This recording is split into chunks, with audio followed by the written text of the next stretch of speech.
जय गुरु जी, शुक्राना गुरु जी। ओम नमः शिवाय, शिव जी सदा सहाय। ओम नमः शिवाय, गुरु जी सदा सहाय। संगत जी, गुरु जी का अनंत अनंतम शुक्राना, लख लख बार शुक्राना, हर चीज़ दा शुक्राना, हर सांस दा शुक्राना। संगत जी, अगर गुरु जी हमारे जीवन में ना होते तो सोचो क्या होता। हमें एक राह नहीं मिलती, हम हमेशा भटकते रहते, कभी इधर तांत्रिक के पास तो कभी उधर तांत्रिक के पास। बहुत संगत भटक रही है, बहुत संगत गुरु जी के मिलने के बाद गुरु जी पे विश्वास नहीं कर पा रही है। काफ़ी संगत का ये कहना है कि जैसे हम गुरु जी से जुड़े हैं तो हमें नेगेटिव टाइटल देखने को मिलते हैं यूट्यूब पे, लेकिन ऐसा नहीं है संगत जी। वो आपके सालों पुराने जड़ को, सालों पुराने आपके जो आपके साथ किसी ने ब्लैक मैजिक किया है, वशीकरण किया है, गुरुजी उसको आपको बता रहे हैं और उसको गुरुजी धीरे धीरे धीरे धीरे खत्म कर रहे हैं। संगत जी, आज के टाइम पे लोगों की जेलस और लोगों की घृणा आपस में इतनी बढ़ चुकी है, इतनी बढ़ चुकी है कि एक दूसरे को मारने के लिए भी उतार है, तंत्र तंत्र करके। हाल ही में हमारे पड़ोस में ऐसा हुआ था, बताना नहीं चाहिए, लेकिन ऐसा ही तांत्रिक करके उन्हें उनके लड़के को पागल बना दिया और आज उनके परिवार में खाने के मोहताज हो रखे हैं वो। तो संगत जी, आज के टाइम में जेलस इतनी बड़ी हुई है। अगर गुरुजी आपको तंत्र मंत्र से जुड़े रिलेटेड कुछ भी, आपको अगर सत्संग या पाठ सुनवा रहे हैं, संगत जी सबसे बड़ी शक्ति होती है शिव पुराण के पाठ की। इससे सभी तंत्र मंत्र क्रियाएं आपकी समाप्त हो जाती है अगर आप इसे सुनते हो। और संगत जी, जो भी कोई दुष्ट आत्मा आपको पीछे लगाई जाती है तांत्रिक क्रिया करके, कुछ भी करके, तो संगत जी इससे आपको बहुत मुक्ति मिलती है और संगत जी आपका एक रक्षा कवच करता है।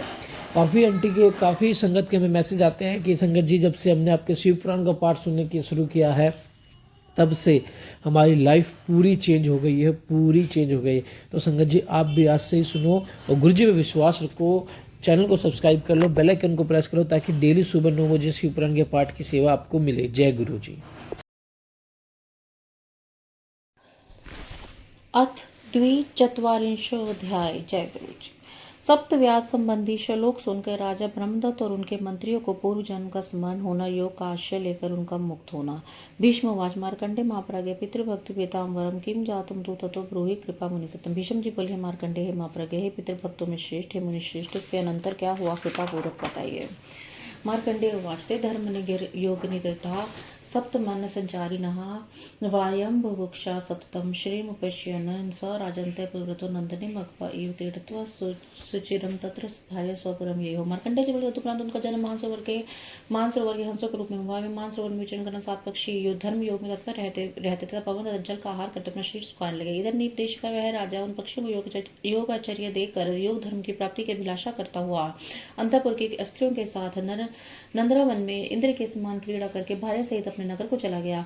अनुहा नाम त्यासित पुत्र पर धार्मिका तत्र विपाज्य सुतम राज्य स्थापित वनम ये हो तपह कुर्तुम समारभे यत्र ते सचारिणा स वै तत्र निराहारो वै भक्षम हातपा ततो विपरीतम तेन विभ्राजम नाम तोदम विभुव सुप्रसिद्धम ही योग सिद्धिकम प्रदायकम तत्र ते विजय शकुन चत्वारो योग धर्मिणा योग भ्रष्टास्त्रैश्चैव दे त्यागकृतो भवन कपिल्य नगरे ते तु ब्रह्मदत्त पुरोगमः जाता सप्तस महात्मनम सर्वे विगत कलशमशा स्मृति मंत्रोचे चत्वारस्यु परमोहितः स्वतंत्र स्वानुजतो ब्रह्मदत्तो महाजसा चित्रदर्शी सुनदे सुवेद परांग पारगो जातो श्रोत्री दयादो पूर्व जाति सहिष्णुता पंचालो ब्रेव जस्तास्वी दारे चत्व सच्चकार द्वितम पुनर्कश्य छंदेगो निर्देव च ततो राजा सुतम दृष्ट्वा ब्रह्मदत्तमल कलशम अभिचय स्वराज्य तु पराम गते वापकं पंचालं पुण्यकरस्तु पुत्रो संताप्य मंदिरे पिबशत्रुवं तत्र गतो पराम कव गतिं ब्रह्मदस्य भार्या तु सनति नाम भर्तात स त्वमेक भाव सिंता इमे पत्रा भ्रत्रा सहैवतु शेषु चक्रवाका वे कंपली सहचारिण्य जाता श्रोत्री देहादा धरिसे कुले निर्पहा धीर्तिमानस्यो आत्मा च सत्तत्वदर्शी निरुत्साह वेद देहं समवश्य चत्वारि दर्शिनः ते येनो गिरितः सिद्धा प्रसिद्धा सर्व ही एव ही अमन्त्रे च मिथा शंभो पदाभ्युज्य प्रणम्यतो ते तमुच्चद्विजा सर्वे पितरं पुनरेव च करिष्यामि विधानं चेयन तना वर्तेष्यसि इमं श्लोकमहार्थं त्वं राजनं समन्त्रिणं श्रवैथं समागे ब्रह्मदत्तमकलशकं प्रीत्यत्म दास्यति स ते ग्रह्मान् भोगेश पुलस्का मेदित्वा ते सर्वे चित्वा च गुरुम योग धर्म प्राप्य परम निवृत्ति मायु चतुर्णः तु प्रापितः यस्य ब्रह्माणं महात्मनं श्लोकं सत्य पुत्रे पुंकृतकृत्य भवत श्रव्यमास राजं पुष्यलोकं तः सचिव चतुः सप्तव्याधः दशन्येषु मृगा कालंजरे गिरो चक्रवाकाशद्वीपे हंस सरसि मानसे द्विजवित्ता कुरुक्षेत्रे ब्राह्मणे वेद पारगा प्रसिद्धा दीर्घमाधवान् व्योम किं वसीदित श्रुत्वा मोहमागमृत नराधिपा शिष्यस्य पंचाले पुनर्कश्य भारत तस्य तत्सर स्मृत्वा योगं तपुष्य च भ्रमणं विप्लवभोगस्य समायोजनभिश्च स्वराज्यतो विश्वसेन मंदिरकं जगाम प्रमुत्य ही सदारोमणमेव प्राप्य योगम बलादेव गतिं प्राप्त सुरदुर्लभम। मार्कंडेय जी बोले तदुपरांत उनका जन्म मानसरोवर के हंसों के रूप में हुआ। ठीक है, उसके बाद उनका अनुग्रह अनहु नामक परम धर्मात्मा पुत्र था। उस पुत्र पर राज्य स्थापित करके उसने वन के प्रस्थान किया जहाँ वे सचारी विपक्षी थे। वहीं पर महातपस्वी निराहार रहकर वायु भक्षण करते हुए तप करने लगा। उनसे विभाजित होकर वह वन योग सिद्धि प्रदायक व्यवराज नाम से प्रसिद्ध हुआ। वह योग धर्म में तत्पर तथा उन चारों पक्षियों ने तथा योग से भ्रष्ट शेष तीनों पक्षियों में अपने शरीर का त्याग किया। वे कम्पिल्य नामक नगर में ब्रह्मदत्त आदि 7 नाम वाले 7 निष्पाप महात्मा हुए। इनमें चारों को तो अपने पूर्व जन्म की स्मृति बनी हुई थी, किंतु 3 पूर्व जन्म की स्मृति के नष्ट हो जाने से मोह में पड़ गए थे। उन्होंने स्वतंत्र नामक चक्रवाक महातेजस्वी अणुओं के पुत्र ब्रह्मदाता नाम से विख्यात हुआ। चतुर्दर्शी और सुनेत्र पूर्व जन्म में उनके साथ रहने के कारण उसी नगर में परमी पंचाल तथा पुंडरीक हुआ नाम वाले क्षत्रिय पुत्र हुए। पंचाल वीर चादरिक विदिता और आचार्यत्व करता था। पुंडरीक वेदों का ज्ञाता होने का चित्रवन करने वाला अधर्वी हुआ। राजा ने अपने पुत्र ब्रह्मदत्त को पाप रहित देखकर उसका अभिषेक करने के लिए परम गति उत्पन्न की। पंचाल और पुंडरीक के पिता ने अपने दोनों पुत्रों को राजा के मंत्री पद पर अभिषिक्त कर वन में जाकर परम गति प्रदान की। हे भारत, ब्रह्मदत्त की सनति का नाम भार्य था। वह अपने पति में अनन्य भाव से रमन करती थी। हे राजन, सहचारी चारों चक्रवाक उनकी कपिल नगरी में किस दरिद्र श्रोत्रियवन के पुत्र के रूप में उत्पन्न हुए। धृतिमान समात्मान तत्वदर्शी निरतक उनके नाम थे। वे सभी चारों वेद अध्ययन संपन्न और सांसारिक दोषों के ज्ञाता थे। एक दिन योग निरत सिद्ध पुरुषों ने परस्पर विचार के अपना कल्याण करने के लिए शिव जी के चरण कमलों प्रणाम करके प्रस्थान करने लगे। उससे पितरों के रोके जाने पर सभी ब्राह्मणों ने अपने पिता से कहा, हम सब आपके जीविका की व्यवस्था किए जा रहे हैं जिससे आपका निर्वाह हो सके। आप मंत्री से निष्पाप ब्रह्मदत्त राजा के पास जाकर महानाथपूर्ण श्लोक को सुना देना। ये श्लोक से हर्षित हुआ राजा ने 1 ग्राम तथा अन्य प्रकार की भोग सामग्री देगा। इस प्रकार कहकर वे अपने पिता की पूजा करके योग धर्म प्राप्त करके परम शांति का अनुभव करने लगे। उन चारों के पिता भी अपने महात्मा पुत्रों के द्वारा कहे जाने पर श्लोक का अध्ययन कर कृतकृत्य हो गए। उसने राजा के पास जाकर मंत्रियों की उपस्थिति में उस श्लोक को सुनाया जो दशान देश में 7 व्याध हुए, कालंदर पर्वत में 7 हरिण हुए, शरद्वीप में 7 चक्रवाक और पुण्य मानसरोवर में 7 हंस हुए। वे ही कुरुक्षेत्र में वेद वेत्ता ब्राह्मण हुए। 4 तो अपना रास्ता पार कर चुके थे। अब वे तीनों लोग शेष तुम्हें लोग क्यों इस जगत के दुर्गम वन में मार्ग में भटक रहे। इतना सुनते ही राजा ब्रह्मदत्त उसी क्षण मोहित हो गया। हे भारत, उसी के साथ उसके सचिव पांचाल और पुंडरीक भी मोहित हो गए। फिर वे मनोहर मानसरोवर को स्मरण करते हुए योग को प्राप्त हो गए। उनके अनंतर ब्रह्मदत्त ने उन ब्राह्मण को बहुत सा रथ भोग सामग्री धन दिया। अपने विश्वेश्वर नामक शत्रुघ्नता पुत्र को राज्य पर अभिषक्त कर स्वयं पत्नी समेत वन चला गया। योग बल से श्रेष्ठ गति को प्राप्त किया। पुंडरीकोपि धर्मात्मा सांख्य योग उत्तमं प्राप्य योगति सिद्धो विशुद्धेस्तिन कर्मणः क्रम्यं प्रणीयपंचाल्य शिक्षम च पाद केवलम योगाचार्य गतिम प्राप्य यशाग्रम महातपा। धर्मात्मा पुंडरीक भी सर्वश्रेष्ठ सांख्य योग को प्राप्त कर योग का आश्रय लेकर साधन से विशुद्ध होकर सिद्ध हो गए। इसी प्रकार महातपस्वी पंचाल ने वैदिकों में प्रसिद्ध कर्म पाठ और शिक्षा वेदांग शेष तथा योगी शास्त्रीय ग्रंथ का प्रणयन करके उत्तम कीर्ति योगाचार्य गति मोक्ष प्राप्त की।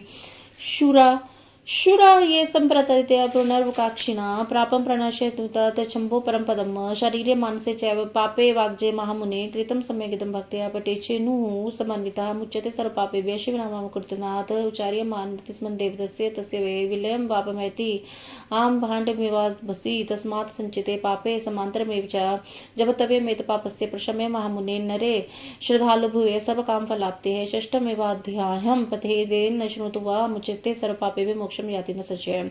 जिन शुरू की मुक्ति की इच्छा हो वे भगवान सदाशिव के चरणों का ध्यान करके पाप नष्ट करे। हे महामुनि, शरीर तथा मन वाणी किए गए पापों को नाश के लिए तथा मुक्ति समन्वित हो आख्यान का भली भांति पाठ करने शिव नाम का पुण्य संकीर्तन करने से व्यक्ति भी पापों से मुक्त हो जाता है। उन देवदेव शिव के नामों का उच्चारण करने से पाप भी में विलीन हो जाता है। ऐसे जैसे पानी भरते ही मिट्टी का कच्चा घड़ा विनिष्ट हो जाता है, इतना नहीं है महामुनि, संचित एवं कहे गए पाप के नाश निरंतर शिव नाम का जप करना चाहिए। श्रद्धालु जनों को अपने मनोभिलाषित स्थिति के वस्तु शिव नाम का जप करना चाहिए। जो मनुष्य पुष्टि के लिए अध्याय को पढ़ता सुनता है वैसा पाप छोड़कर मोक्ष प्राप्त करने में संदेह नहीं है। इति श्री महापुराण पंचमे उमा संहिता पितृकल्पे पितृप्रभाव वर्णन नाम द्विचतुर्दशाध्याय। इस प्रकार श्री महापुराण के अंतर्गत 5वीं उमा संहिता में पितृप्रभाव वर्णन नामक 42वां अध्याय पूर्ण हुआ। जय गुरु जी, शुक्राना गुरु जी। अथ त्रिचत्वारिंशो अध्याय 43वां अध्याय आचार्य पूजन तथा पुराण श्रवण के अनन्त्य कथा कर्तव्य कथन शौनक उवाच आचार्ये पूजनं ब्रूहि सुतं व्याघ्रोधना घृतस्य श्रवणते हि किं कर्तव्यं तदप्यहो सुत उवाच पूजयेद्विक्ताचार्यं श्रुत्वा कथां परां घृतहन्ते विधि विचादाचार्यधं प्रसन्नधि। शौनक जी बोले, हे सूत जी, हे व्यास शिष्य, अब आचार्य पूजन की विधि को कहिए और पुराण सुनने के बाद क्या करना चाहिए आप इसे बताइए। सूत जी बोले, ये सर्वोत्तम कथा को सुनकर भक्तिपूर्वक सविधि आचार्य का पूजन करना चाहिए, प्रसन्नतापूर्वक उन्हें दीक्षा देनी चाहिए।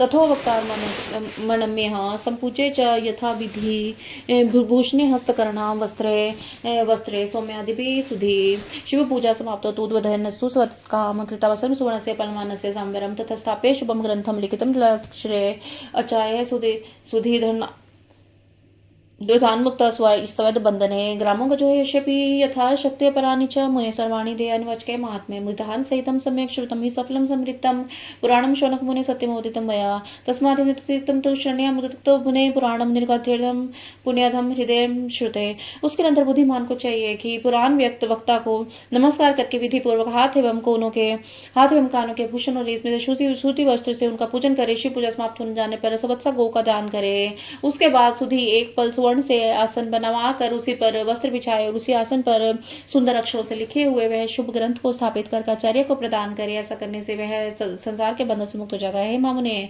महात्मा कथावाचक शक्ति ग्राम गज घोड़ा एवं अन्य सभी वस्तुएं भी देनी चाहिए। ये शौनक विधि पूर्वक भली भांति सुना हुआ यह पुराण फलदायी माना गया है। मैं सत्य कह रहा हूँ। अतः हे मुने, विदार से युक्त पुण्य पर तथा श्रुति के हृदय रूप पुराण को भक्तिपूर्वक विधान के साथ सुनना चाहिए। श्री शिव महापुराणे पंचमे ओम संहिता व्यास पूजन प्रकारो नाम 34 अध्याय।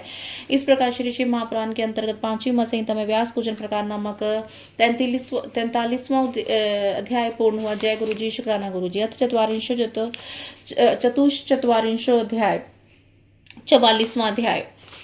व्यास जी की उत्पत्ति के कारण उसके द्वारा तीर्थाटन के प्रसंग में काशी में व्यास ईश्वर लिंग की स्थापना मधुवेश्वर के अनुग्रह से पुराण निर्माण मुनिय उच्चो हो व्यासोत्पत्ति महाबुद्धे ब्रूहि सुतनी दयानिधे कृपाम परिया स्वामिनी कृतान्य गुरु प्रभाव व्यास से जनि प्रोक्ता नामना सत्यवती शुभा विवाहितु तुसा देवी राज्ञ शतानुकल तस्याम जातो महायोगी कथम व्यास पराशरात् संधोत्र महाजस्ताम भवेच्छु महति सुदवाच एकदा तीर्थयात्रां वचन योगी पराशराय तच्छ गतो रम्यम यमुनाय तटम शुभम निषाद धर्मात्मा कुर्वन्तं भोजनं तथा न्यस्व यमुना पारं जलेन मामरं त्यक्त्वा मुनिना ते निषादस्वसुतं जगो मतस्य गन्धममुहुं बाले पारं नावादयदुतं तपस्वी महाभागे दृश्यन्ति गर्भ संभवात् इच्छेषु धर्माब्धि चतुष्षाम्य परागाः इति विज्ञप्ता पित्रा मतस्य गन्धं महामुनिं सभायति नोक्यसीन सूर्यरोचिनं कालयोगिनं सुयोगी तस्यं कामुत्रो भवत् दृष्ट्वा योपसरसां रूपं न कदापि विमोहिता गृहीतुकां च स मुनिदार्श कन्या मनोहरम दक्षिणेन करते स्थाम दक्षिणे करे तमोवाच विशालाक्षी वचनम स्मृतपूर्वकम किमिदं क्रियते कर्म वाच्यम विघर्तितं वशिष्ठस्य कुले रम्ये त्वं जतोसि मामति निश्चितं त्वं ब्राह्मणं कथं संगो घटेनो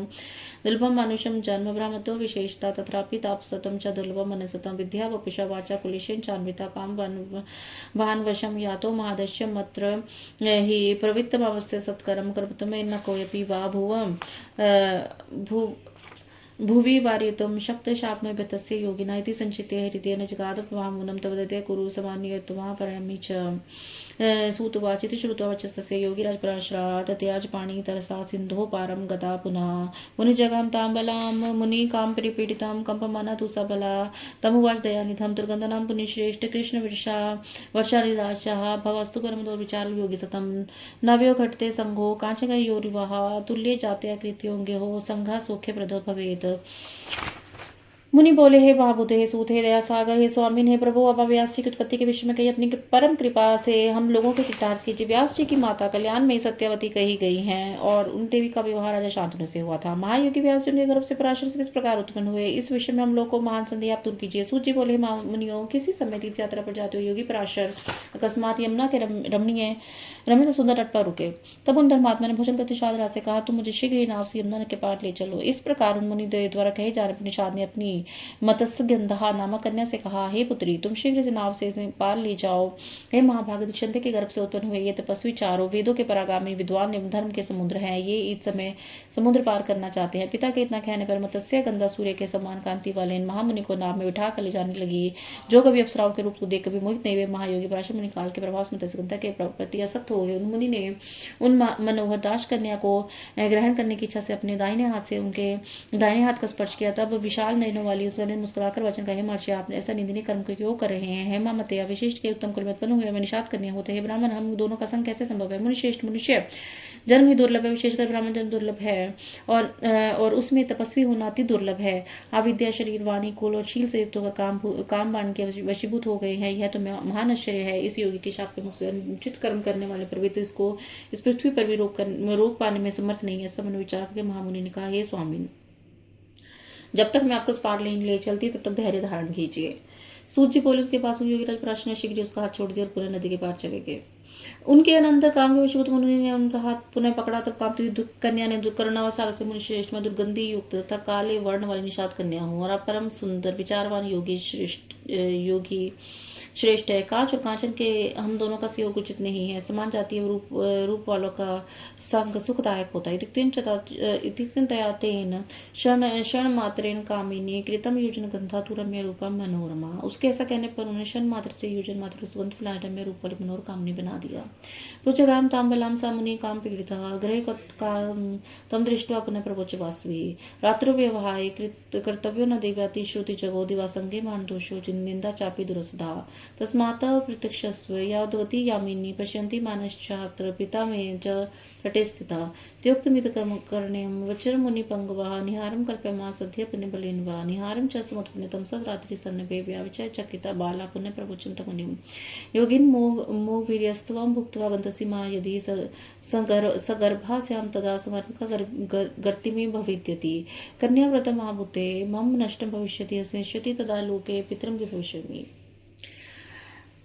इसके बाद मोहित हुए मुनि ने उन्हें पूरे पकड़ लिया और ग्रहण करने की इच्छा वाले उन मुनि की ओर देखकर वासुदेव ने पुनः कहा, रात में प्रसंग करना चाहिए, दिन में उचित नहीं है, ऐसा वेद में कहा है। दिन में प्रसंग करने से महान दोष होता है, दुखदायी निंदा भी होती है। जब तक रात ना हो तब तक प्रतीक्षा कीजिए। हम मनुष्य देख रहे हैं और विशेषकर मेरे पिता नदी तट पर स्थित हैं। उसकी ऐसी बात सुनकर मनुष्य पुण्य बल से कोहरे का निर्माण कर दिया।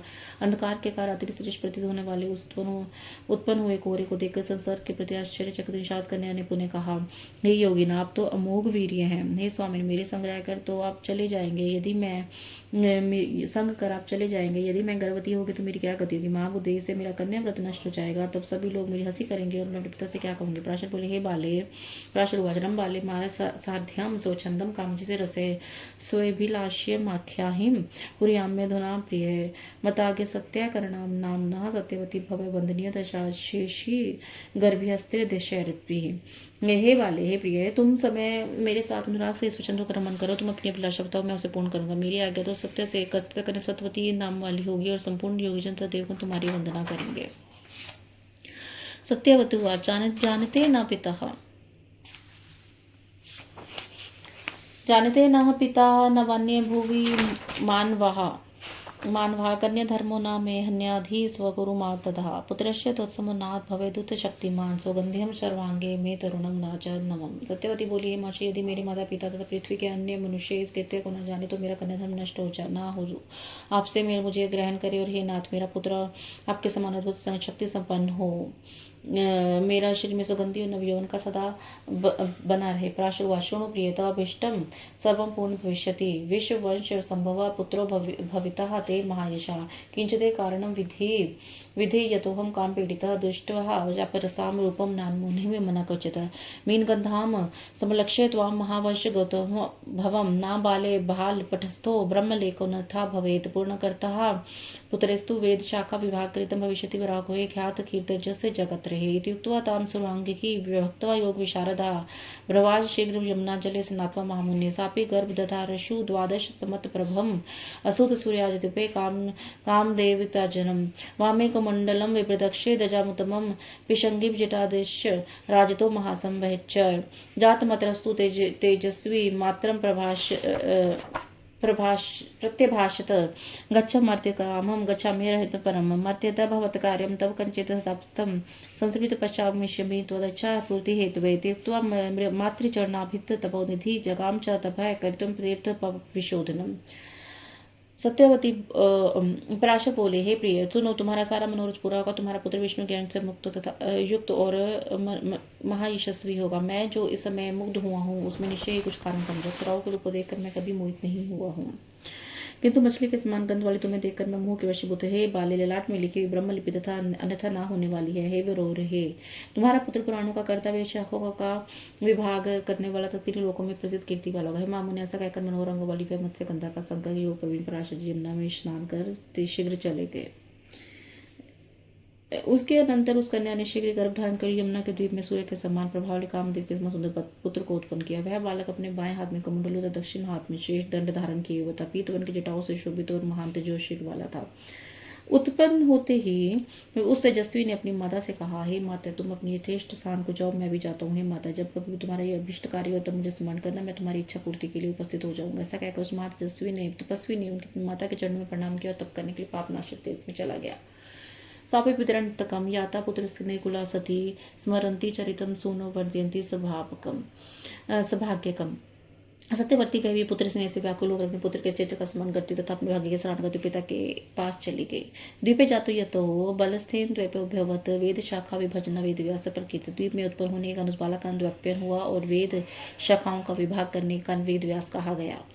तीर्थराज परमतो धर्म कामर्थ मोक्षदम निमशम च कुक्षेत्रम गंगावतार मन्नितकम अयोध्याम मथुराम च द्वारकाम सवृतम सरस्वतीम सिंधु संगम गंगा सागर संग्रहम कांची च त्र्यंबकम चापी सप्त गोदावरी तटम कलंजरम प्रभासम च तथा बद्रिकाश्रम महाल्यम तथा क्षेत्रम वे पुरुषोत्तमम गोकर्णम भृगुकच्छम च भृगुतंगम च पुष्करम श्री पर्वतादितनानि धार तीर्थ प्रथैव च गत्वा वाखा विधिना चचार परमाम तपः एवं तीर्थयान्यकानि नानदेशस्थानि प्रयत्नकटि कालिका सुनो प्राप्त द्रवणसिंहपुरम यत्र विश्वेश्वरा साक्षादन पूर्ण महेश्वरी भक्त नाम दातुं विराजते कृपानिधि प्राप्य वाणी स्थितं दृष्टमाद्मणि कर्णकम कोटि जन्मार्जितं पापं त्याज मुनीश्वरा दृष्टवानिकानि सर्वाणि विश्वेश प्रमुखानि च नत्वा सर्वेषु खण्डेषु वापि कूपसरहा सुप्छ नत्वा विनायकान् सर्वान् गौरी सर्व प्रणम्य च संपूज्य कालराजं च भैरं पापभक्षणं दण्डनायक मुखाश्यं गणन सुत्वा पृथ्वीता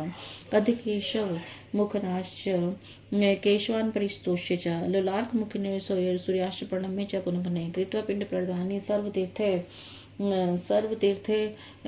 श्रुततन्द्रितः स्थाप्य माश पुनात्मलिंगम व्यासेश्वरभिदं युदर्शने द्वये दिप्रा नरो विद्वासु वाक्यवती। धर्म अर्थ काम मोक्ष देने वाले तीर्थराज प्रयाग मिश्रण कुरुक्षेत्र गंगा द्वारावंती का अयोध्या मथुरा द्वार का अमरावती सरस्वती सिंधु संगम गंगा सागर संगम कांची त्र्यंबकम सप्त गोदावरी तट कालंजर प्रभास बद्रिकाश्रम महाल्य ओम कुरेश्वर क्षेत्र पुरुषोत्तम क्षेत्र गोकर्ण भृगु कच्छ भृंगु तुंग पुष्कर श्री पर्वत और धारा तीर्थ आदि तीर्थों में जाकर वह विधि पूर्वक स्नान करो। सत्यवती नंदन ने उत्तम तपस्या की। इस प्रकार अनेक देशों में स्थित अनेक तीर्थों में भ्रमण करते हुए काली पुत्र व्यास वाराणसी में जाकर पहुंचे, जहाँ कृपा निधि साक्षात विश्व तथा महेश्वरी अन्नपूर्ण तथा भक्तों को अमृत प्रदान करने वाले विराजमान है। वाराणसी तीर्थ में पहुंचकर मणिकर्णिका का दर्शन करके उन मुनीश्वर ने करोड़ों जन्मों में अर्जित पापों का परित्याग किया। इसके बाद उन्होंने विश्वेश्वर आदि संपूर्ण लिंगों का दर्शन करके वहां के समस्त कुंड वापी कुंड तथा सरोवरों में स्नान करके सभी विनायकों को नमस्कार करके सभी गौरियों को प्रणाम कर पाप भक्षक कालराज भैरव का स्तवन करके आदि केशवों को संतुष्ट कर लोलार्क आदि सूर्य को प्रणाम करके सावधानी से समस्त तीर्थों में पिंडदान करके व्यासेश्वर नामक लिंग को स्थापन किया। और हे ब्राह्मणों, इस जिसके दर्शन से मनुष्य संपूर्ण विद्या में बृहस्पति के समान निपुण हो जाता है।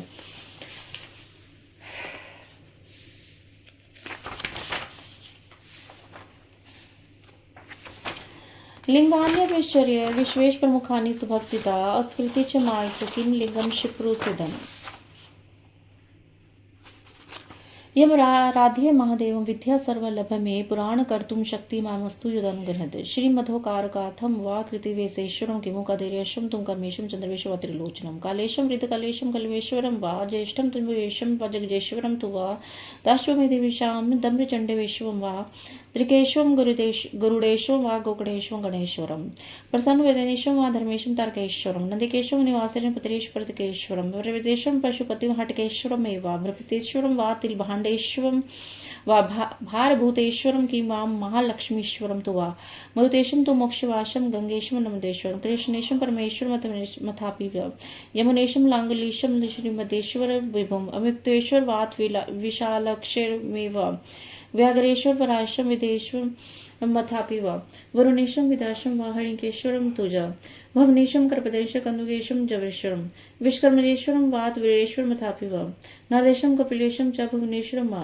वासनकुलेशं महादेवं सिद्धेश्वरं मथापि च विश्वदेवेश्वरं वीरभद्रेश्वरं भवेद्र अमृतेश्वरं सतीशं वा पर्वतेश्वरं वा सिद्धेश्वरं मतंगेश्वरं भूतेश्वरं मथापि वा आशितीशं प्रकाशमेशं कोटिरेश्वरं च मदालयेश्वरं चैव तिलपर्णेश्वरं किं वा हरिग्रेश्वरं किं वा श्रीमध्यमरेश्वरम् इति आदि कोटि लिंगानां मध्येयं किं भाष्यम् इति चिन्तातुरो व्यास शिवभक्ति आत्मतावान् शन विचार्य मास ध्यान सुस्थिर चेतसा आम ज्ञातम विस्मृतम तामश्वनो मनोरथम सिद्धे संपूज्यतम लिंगम धर्म कारक मोक्षदम धर्षनाथ स्पर्शनादस्य चेतो निर्मलता निधत उद्घाटितम सदैवस्थि द्वारम स्वर्गस्य यत्र हि मुक्ति महाक्षेत्र सिद्धस्त्र हि तत्परम यथास्ते परम लिंगम मध्यमेश्वर संघकम न मध्यमेश्वरादन्य लिंगम कश्यप विद्यते यदर्श नाट्यम मान्यति देवा पर्वणि पर्वणि अत्य सेव्यो महादेव्यो मध्यमेश्वर संघकः अस्याराधन्तो विप्रः भव सिद्धिमागतः स यः प्रधानते काश्य मध्ये तिष्ठति शंकरः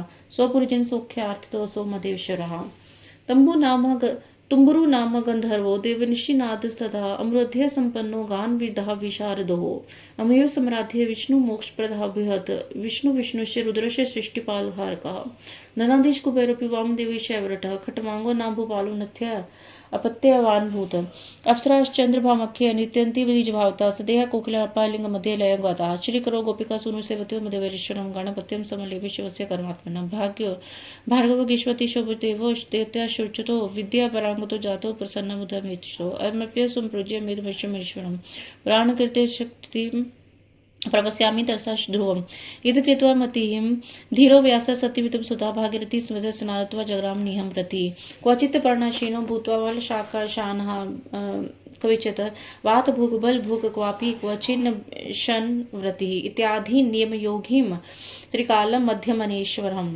पूज्य मास धर्मात्मा नाना वृक्षोद्वे फले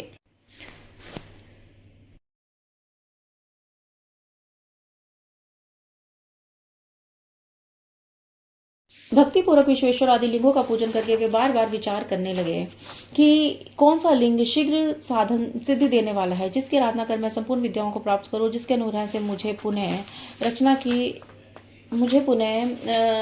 पुराण रचना की शक्ति प्राप्त हो। श्री मद ओंकेश्वर कृतवास्वेश्वर केदारेश्वर कामेश्वर चंद्रेश्वर त्रिलोचन कालेश वृद्धकालेश्वर कलेश्वर ज्योतिष्ठ जम्बुकेश जगेश्वर दशमाधेश्वर द्रुम चंडेश द्रिकेश गरुड़ेश गुरुकेश गणेश्वर प्रसन्न वदनेश्वर धर्मेश्वर तारकेश्वर नंदिकेश्वर निवेशेश्वर प्रतिरेश्वर प्रतिकेश्वर प्रतेश्वर पशुपेतेश्वर हाटकेश्वर बृहस्पतेश्वर तिलभाडेश्वर भारभूतेश्वर महालक्ष्मीश्वर मतेश्वर मोक्षेश्वर गंगेश्वर नर्मदेश्वर केशवेश्वर परमेशारतेश्वर यमुनेश्वर लांगेलेश्वर प्रभु श्रीमदेश्वर अमुक्तेश्वर विशालेश्वर वेगदेश्वर वरेश्वर विधेश्वर वरुणेश्वर विधेश्वर हरिकेश्वर भवानीश्वर कपिलेश्वर कंदेश्वर अजयेश्वर विश्वकर्मेश्वर विशेश्वर नादेश कपिलेश भुवनेश्वर वाशकुलेश्वर महादेव सिद्धेश्वर विश्वदेवेश्वर वीरभद्रेश्वर भवरेश्वर मदेश्वर सीताश्वर पार्वतीश्वर सिद्धेश्वर बंधेश्वर भूतेश्वर अर्चाड़ेश्वर प्रकाशेश्वर कोटिरुद्रेश्वर मदालशेश्वर त्रिपुरानेश्वर हिरण्येश्वर एवं श्रीनु मध्य महेश्वर इत्यादि कोटिलिंगों में किस प्रकार उपासना करूं। इस प्रकार चिंतन मगन श्री भक्तिपरायण चित्त वाले व्यास जी क्षण भर ध्यान को चित्त को स्थिर करके ध्यान करने लगे। ओह मैं तो भूल गया, अब जान गया, निश्चय मेरी अभिलाषा पूर्ण होगी। सिद्धों से पूजित एवं धर्म अर्थ काम मोक्ष तीर्थता में अध्यक्षर लिंग जी है, जिनका दर्शन करने से स्पर्श करने से चित्त निर्मल हो जाता है और जहाँ स्वर्ग का द्वार सदा खुला रहता है। विमुक्त नामक महाक्षेत्र सिद्ध क्षेत्र में वहाँ मध्यमेश्वर नामक श्रेष्ठ लिंग है। काशी में मध्यमेश्वर लिंग से बढ़कर और कोई लिंग नहीं है, जिसका दर्शन करने से प्रत्येक पर्वत पर देवता लोग ही स्वर्ग से आते हैं। अतः मध्यमेश्वर नामक लिंग की सेवा की पुरोहित की आराधना करने से आराधना करने से अनेक लोगों को सिद्धि प्राप्त हुई है। शिव जी अपनी पुरी के लोगों को सुख देने के लिए काशी के मध्य में प्रधान रूप से स्थित है, अतः वे मध्यमेश्वर कहे गए हैं। तुम्बरु नामक गंधर्व अपनी एवं देवर्षि नारद इनकी आराधना कर गान विद्या विशारद हो गए। इन्हीं की आराधना करके विष्णु मोक्ष देने वाले तथा ब्रह्मा विष्णु एवं रुद्र सृष्टा पालक और सहारक हुए। कुबेर धनाध्यक्ष एवं वामदेव शैव महाशैव हो गए और पूर्व में संतान रहित खटवांग नाम से राजा संतान युक्त हुए। कोयल के समान स्वभाव वाली चंद्रभागा नामक अप्सरा नृत्य करती उस लिंग में भक्ति भाव के कारण सशरीर विलीन हो गई।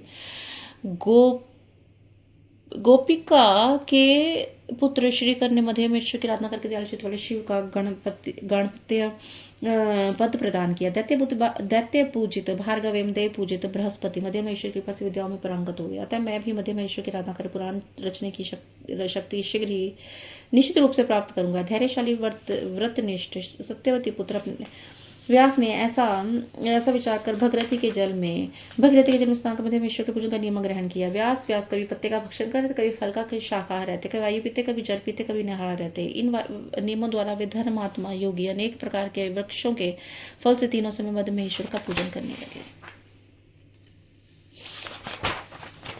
इतम बहुतिथे काले व्यतीते कालिका सुत स्नात्वा त्रिविगता है यावद गति सप्रगे मध्य महेश्वर मिशान भक्ताभीष्ट वरप्रदम तादृशम पुण्यात्मा मध्य लिंग महेश्वरम उमाभूषित वामांगम व्याघ्र चर्मोत्रेकरम जल जूल चल गंगातर चारु विग्रहम लसाच्छे बालेन्दु चंद्रिका चंद्रितल्कम भस्म धूलित सर्वांग कपूर अर्जुन विग्रहम कर्ण्यात्य नेत्रम च विधु मारणम दक्षतम पंचवर्षकृतं बालं बालकोचित भूषणं दधाम कोटि कंदर पद पहानि दुतम नंगनम प्रहसता स्याभन गायंतम सामदिल्या करुणापार पथोदिम भक्त वत्सर नामकम आशुतोष मुकांतम प्रसाद सुमुखम हरम समलोक्यम स्तुति चक्रे प्रमिता गिरा योगिनाम गम्यम तो बंधु चित्ताक्तम।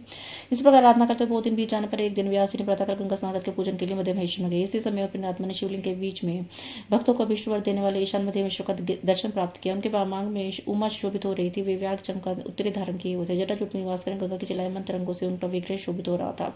शोभामान शारदीय बालचंद्रमा की चंद्रमा का उनके अलग शोभा पर कपूर के समान सवच्छ समाकर में भस्म का लेप धारण किया हुआ था। उसकी बड़ी बड़ी आंखें कानों तक फैली हुई थी। उनके ओष्ठ विद्रुम के समान से दृश्य अरुण थे। बालकों के योग्य भूषणों से युक्त शिवजी 5 वर्ष की बालक की आकृति वाले थे। करोड़ों कामदेव के अभिमान को दूर करने वाले श्री कांति को धारण करने नग्न थे। हंसते हुए मुख कमल से लीलापूर्वक सामवेद का गान कर रहे थे। वे व्यास इस प्रकार करुणा के आघात सागर भक्त वत्सल आशुतोष के दीन बंधु चैतन्य स्वरूप कृपा दृष्टि से निहारते उमापति को देखकर प्रेम से गदगदमानी करते हुए उनकी स्तुति करने लगे।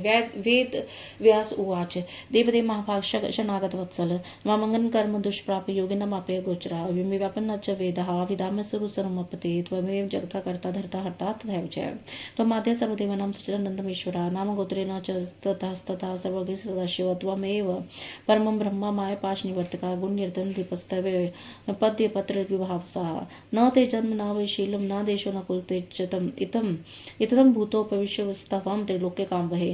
निवेद व्यास बोले, हे देव, हे महादेव, हे महाभाग शनागत सर्वाणी मन तथा काम कर्म से दुष्प्राप्य योगियों के लिए गोचर उमापते वेद भी आपकी महिमा नहीं जानते हैं। आप इस जगत के कर्ता हर्ता और पालक हैं। हे सदाशिव, आप इस सभी देवताओं में आदिदेव सच्चिदानंदेश्वर, आपका नाम गोत्र में कुछ भी नहीं है। आपका नाम गोत्र कुछ भी नहीं है।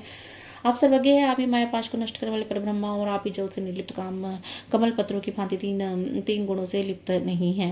आपका जन्मशील देश और कुल आदि कुछ भी नहीं है। इस प्रकार के होते परमेश्वर त्रिलोक की कामनाओं को पूर्ण करते हैं। न ब्रह्म न च लक्ष्मी न च सिंद्र तवकोसा न योगिंद्र विदुस्तवम जैसे तवास्म त्वतः सर्वम त्व ही सर्वम गौरीश त्वम पुरातकः त्वम बालस्वम युवदस्तम त्वम महदीय जनम। हे प्रभु, ब्रह्मा विष्णु इंद्र सहित देवता भी जिन आपको तत्व को नहीं जानते हैं, ऐसे आपके पास मैं किस प्रकार करूं। आपसे सब कुछ है और आप ही सब कुछ हैं। आप ही गौरीश त्रिपांतक आप ही बालक वेद युवा है। ऐसे में आपको मैं हृदय में धारण करता हूँ। नमस्तस्मै महेशाय भक्त देह शंभवे पुराण पुरुषाध्या शंकराय परमात्मने इति स्तुत्वचितो यावन्नि पपात स तपत्स बालो अष्टमा वेद व्यास भाषितः वरम वृषणि भूय गुणस्य मनसि वर्तते न दयं विदते किंचित् धक्तनो यथा सहं तत् उत्थाय अष्टमा मुनि व्यासो महातपः प्रतिविभक्तिमज्ञातं सर्वज्ञस्य तव प्रभो सर्वान्तरात्मा भगवान् सर्वप्रदो भवान् यञ्च प्रतियुङ्क्ते मां कमीषु दैन्यकरणम् इति श्रुत्वा वचस्तस्य व्यासस्यामलचेतसा शुचिस्मितो महादेवो बालरूपो ध्रुवभवित्। मैं भक्तों के ध्येय शंभु पुराण पुरुष शंकर और परमात्मा महेश्वर को नमस्कार करती इस पर स्तुति करके वे ही दंडवत पृथ्वी पर गिरे। तभी प्रसन्नचित उस महादेव ने व्यास जी से कहा, हे योगीनम, तुम्हारे मन में जो भी इच्छा हो उसे वह रूप में मांगो, मेरे लिए कुछ भी देने, क्योंकि भक्तों के देव। तो प्रसन्न मन वाले महातपस्वी व्यास ने उठकर कहा, हे प्रभु, सब कुछ जानने वाले आपसे कौन सी बात छिपी? आप सर्वात्मा भगवान सर्वदा सर्वप्रद है, अतः इस प्रकार की देने करनी है याचना में मुझे क्यों अनुरोध करें। इसके बाद निर्मल चित्त वाले उन व्यास जी का वचन सुनकर बालक रूपधारी महादेव जी मन मुस्कुराकर कहने लगे, बालुवाच त्वयं ब्रह्माविदं श्रेष्ठ यो विलास कृतो यदि चिरणयं कालं भविष्यत्य संशय कंठे स्थित्वा तव ब्रह्मण्य महेश्वरः तिस्सेतिहास पुराणी समज्ञ निरूपयाम्यहम् अभिलाषाष्टकं पुण्यं स्तोत्रविते यरितं वर्ष त्रिकालं पठनात् कामदं शंभु सत्यानि इत्र स्तोत्रस्य पठन विद्या बुद्धि विवर्धनम सर्व संपत्करम प्रोक्तम धर्मद मोक्षतम निर्णाम प्रतुथाय सुनातो लिंगम अविर्चय शंकरम वर्षन पठितम स्तोत्रम मूर्खाभिसाद बृहस्पति स्त्रिया व पुरुषेणी नियमलिंग सन्निधो वर्ष जप्तमिदम स्तोत्रम बुद्धि विद्या च वर्धेत। बालक श्री बोले, हे ब्रह्मोत्तम श्रेष्ठ, आपने जो अभिलाषा मेरे अपने मन में की है वह निश्चित रूप से शीघ्र ही पूर्ण होगी, इसमें संशय नहीं। हे ब्राह्मण, मैं अंतर्यामी ईश्वर स्वयं आपके कंठ में स्थित हो इतिहास पुराणों का निर्माण आपसे कराऊंगा। आपने जो यह पवित्र अभिलाषक स्तोत्र कहा है, शिव स्थान में निरंतर 1 वर्ष तक 3 कालों में पाठ करने सारी मनोकामना पूर्ण होगी। इस स्तोत्र का पाठ मनुष्य की बुद्धि विद्या को बढ़ाने वाला होगा। यह संपूर्ण संपत्ति घर में मोक्ष देने वाले प्रातःकाल उठकर स्नान शिवलिंग का अर्चना कर वर्ष भर स्तोत्र का पाठ कर मूर्ख व्यक्ति बृहस्पति के समान हो जाएगा। स्त्री हो या पुरुष नियम पूर्वक शिवलिंग के समीप 1 वर्ष पर्यंत इसका पाठ करेगा, वह जब तक पाठ करेगा उसकी विद्या एवं बुद्धि में वृद्धि होगी। दिक्त्वा महादेव बालो लिंगो निहलित व्यासोपि मुनिश्चन शोणी शिव प्रेम कुलवै। ऐसा कहकर बालक रूपधारी वे महादेव उस शिवलिंग में दृश्य हो गए। व्यास विश्रुपात करते हुए शिव प्रेम में मग्न हो गए। एवं लवतोर व्यासो महेशन मध्य महेश्वरात अष्टादश पुराणानि प्रणीन्य सवलील्य ब्रह्मा पाद्यम वैष्णव च शैवं भागवतं तथा भविष्यं नारदं च मृकण्डे यमता परम अगण्यं ब्रह्मवीर्तिं लिंगं वारविं च वारुणाख्यं तथा कौर्म्यं मत्स्यं गरुडं च स्कन्दं तथा ब्रह्मणाख्यं पुराणं च कीर्तिमं विचस्य पुराणमितं श्रुतं च शङ्करं यशास्तुतवाच अष्टादश पुराणं पुरुतं निमुदितं त्वया कुरु निवार्चं तेष्मितानि वेदमितम्। इस प्रकार मध्य महेश से वर प्राप्त करके व्यास जी ने अपनी लीला से 18 पुराणों की रचना की। ब्रह्म पद्य विष्णु शिव भागवत भविष्य नारद मर्कंडे अग्नि ब्रह्मवर्ते लिंग वराह वामन कूर्म मत्स्य गरुड़ स्कंद ब्रह्मांड 18 पुराण कहे गए हैं। शिव जी का ये सुनने वाले मनुष्य को पुराण यश प्रदान करते हैं। सूत जी बोलते हैं, हे वेदविताओं में श्रेष्ठ, आपने जिन 18 पुराणों के नाम कहे हैं आप उनका निर्वाचन कीजिए। व्यास उवाच अयमेव कृतः प्रशस्त निधना ब्रह्म योनिना नंदकेश्वर मुदस्य स यदे भ्रमित है। व्यास जी बोले, हे सूत, यही प्रश्न ब्रह्म योनि दंडी ने नंदकेश्वर से किया था, तब उन्होंने जो उत्तर दिया था उसी को मैं कह रहा हूँ। नंदकेश्वर उवाच यह वक्तः स्वयं दंडीन ब्रह्मा साक्षात् मूर्ख तस्माद् ब्रह्मां सम्यक् पुराणं प्रथमं मुने पदकल्पस्य महात्मनं तत्र तस्मादुक्तं समाप्तं पुराणं च द्वितीयकं पराशकृतं यतो पुराणं विष्णुबोधकं तदैव व्यास कथितं पूर्ण पुत्र पित्रोरम भेदतः। नंदकेश्वर बोले, हे दंडी मुने, साक्षात चतुर्मुख ब्रह्मा स्वयं जिसमें वक्ता है उस प्रथम पुराण को इसलिए ब्रह्म पुराण कहा गया है जिसमें पद्यकल्प का महात्म्य है, वह दूसरा पद्य पुराण कहा गया है। पराशर ने जिस पुराण को कहा है वह विष्णु का ज्ञान कराने वाला विष्णु पुराण कहा गया है। पिता अपने पुत्र के भेद कारण व्यास रचित भी माना जाता है। यथ पूर्वोत्तरे खंडे शिवस्य चरितं बहु शिवतम पुराणं हि पुराणाग्रे वेदन्ति च भगवतस्य दुर्गाच्यनन्तरं च यत्र विद्यते ततो भागवतं प्रोक्तो ननु देवपुराणकं उत्तम पुराणं सोनु नारदं प्रचक्षते यत्र वक्ता भवन्तण्डिकं मार्कण्डो महामुनि मार्कण्डे पुराणमिति दत्तं च सप्तमम् अग्नियुक्ताग्निहं भविष्योक्तं भविष्यकम्। जिसके पूर्व उत्तराखंड में शिव जी का विस्तृत है चित्र है उसे पूर्णज्ञ शिव पुराण कहते हैं।